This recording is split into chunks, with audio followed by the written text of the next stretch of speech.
Hi viewers, ഡേയുടെ പുതിയ അടുത്ത വീഡിയോയിലേക്ക് എല്ലാവർക്കും സ്വാഗതം. ഞാനിന്ന് കഴിഞ്ഞ ദിവസം ഞാനൊരു അടപ്രഥമൻ ഉണ്ടാക്കുന്ന പായസം ഉണ്ടാക്കുന്ന വീഡിയോ ഇട്ടിരുന്നു.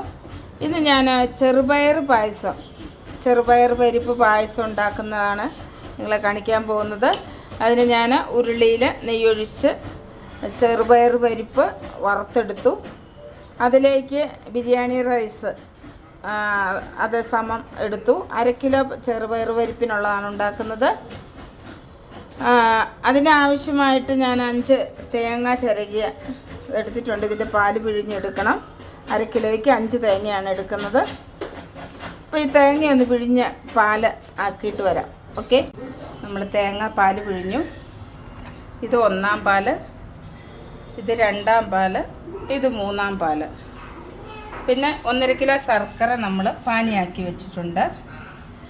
ഇനി ഈ 3-ാം പാലൊഴിച്ച് നമ്മൾ ഈ ചെറുപയർ പരിപ്പിനെ കുക്കറിലൊന്ന് വേവിച്ചെടുക്കുന്നു. ഇത് വേവിച്ചിട്ടെടുത്തിട്ട് ബാക്കി പിന്നെ കാണാം. ശർക്കരയിൽ വരട്ടിയ ചെറുപയറിനെ 2-ാം പാലൊഴിച്ച് ഇതുപോലെ നമ്മൾ ഇളക്കി വീണ്ടും വരട്ടുവാണ്. 2-ാം പാല്